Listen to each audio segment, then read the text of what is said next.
పవన్ కళ్యాణ్ గారి పనితనం ఎలా అనిపిస్తుంది? ఆయన మొట్టమొదటిసారి పదవి ఎక్కారు, ఎలా చేస్తున్నారు? అన్న పవన్ కళ్యాణ్ ఒక అభిమానిగా, ఒక పవన్ కళ్యాణ్ ఒక జనసేన కార్యకర్తగా, ఒక మామూలు కామన్ మ్యాన్ గా చెప్తున్నానన్న, పవన్ కళ్యాణ్ చేసినట్టు ఇంకెవరు చేయలేదు. ఎందుకంటే గిరిజన ప్రాంతాలలో రోడ్లు వేయించాడు, అక్కడ నీటి సదుపాయం కల్పించాడు, గ్రామాలలో అభివృద్ధి కోసం దాదాపు 13,320 గ్రామాలు ఒకటేసారి సభ మీటింగ్ పెట్టించి గిన్నీస్ బుక్ ఎక్కాడు.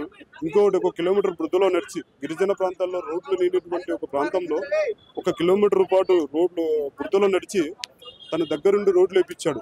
ఇంకోటి ఏంటంటే డోలో మోసుకుని వెళ్తున్నటువంటి ఆ గిరిజన ప్రాంతాలలో తను ఫ్యూచర్లో కానీ తను పడ్డ బాధ కానీ అక్కడ 1 కిలోమీటర్ నచ్చినందుకు తను పడ్డ బాధను వ్యక్తపరుస్తూ అక్కడ రోడ్లు కంపల్సరీ వేపియాలని చెప్పి రోడ్లు కూడా వేపించాడు.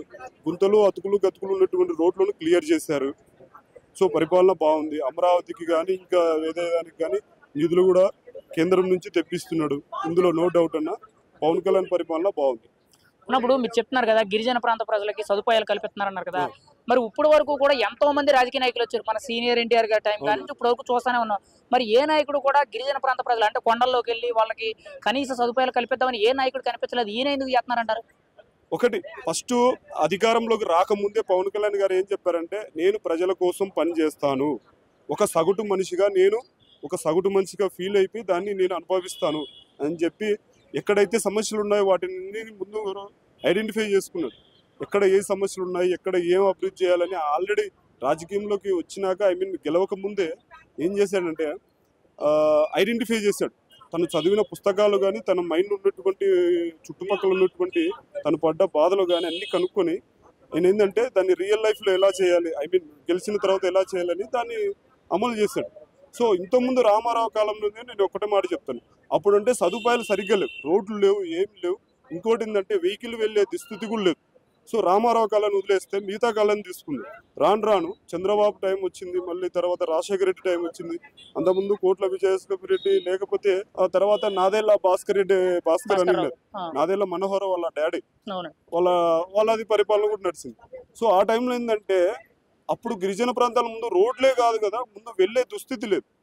ఇప్పుడు రాను దాన్ని వెళ్లే దుస్థితి వచ్చింది. ఎట్లా అయిందనేది దాన్ని క్లారిఫై చేసుకుని పవన్ కళ్యాణ్ గారు అక్కడ రోడ్లు వేయించారు. దాదాపు 70 సంవత్సరాల క్రితం 70 సంవత్సరాల నుంచి వేయనటువంటి కొన్ని రోడ్లను కూడా పవన్ కళ్యాణ్ గారు వేశారు. సో పవన్ కళ్యాణ్ పరిపాలన బాగుంది, చాలా బాగుందంటారా? చాలా బాగుంది. గతంతో పోల్చితే ఎలా ఉందంటారు?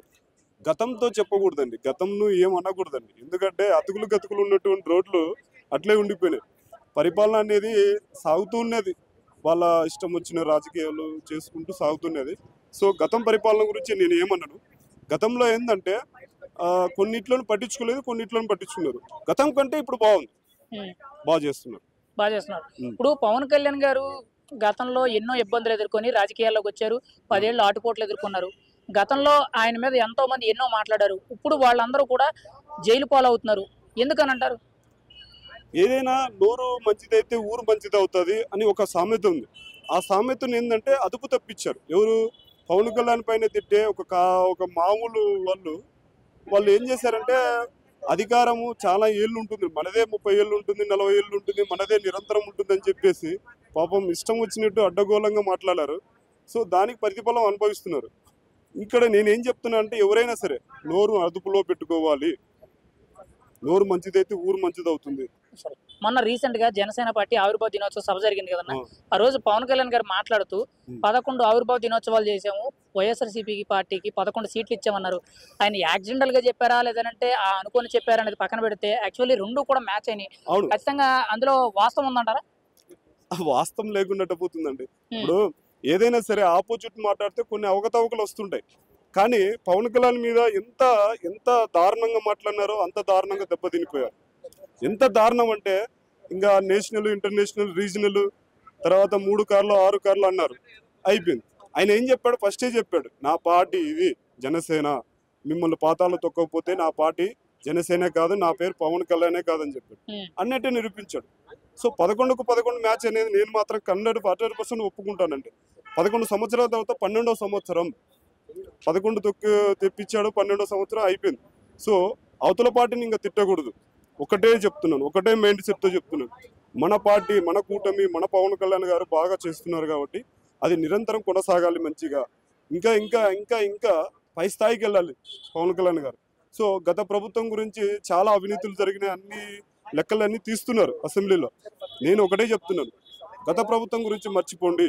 ఎందుకంటే మర్చిపోవడానికి కారణం ఏంటంటే గత ప్రభుత్వం కథ వల్లనే వాళ్ళను ఇంకా రానియకూడదని చెప్పి మేము ఓటేస్తాం ఎవరికి, పవన్ కళ్యాణ్ గారిని చూసి.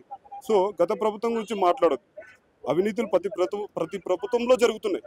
సో అట్లాగనే అదే మాట్లాడుకుంటూ కూర్చుంటే ఇక్కడ జరగవు. ఇక్కడ ఏం జరగాలి, అభివృద్ధి జరుగుతూ పోవాలి. ఆల్రెడీ రోడ్లు వీళ్ళు అన్ని సౌకర్యాలతో కూడినటువంటి నిధులు కానీ బడ్జెట్ కానీ బాగా అమలు చేస్తున్నారు.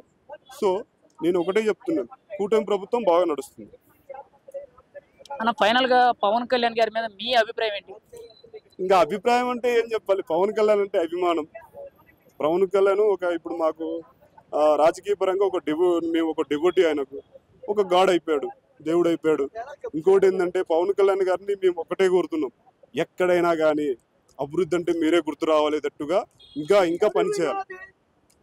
నా ఒపీనియన్ ఏంటంటే పవన్ కళ్యాణ్ గారు ఎక్కడైనా సరే అభివృద్ధి అంటే మీరే కనపడాలి అనేటట్టుగా ఆయన ఇంకా పని చేయాలని కోరుకుంటున్నాను.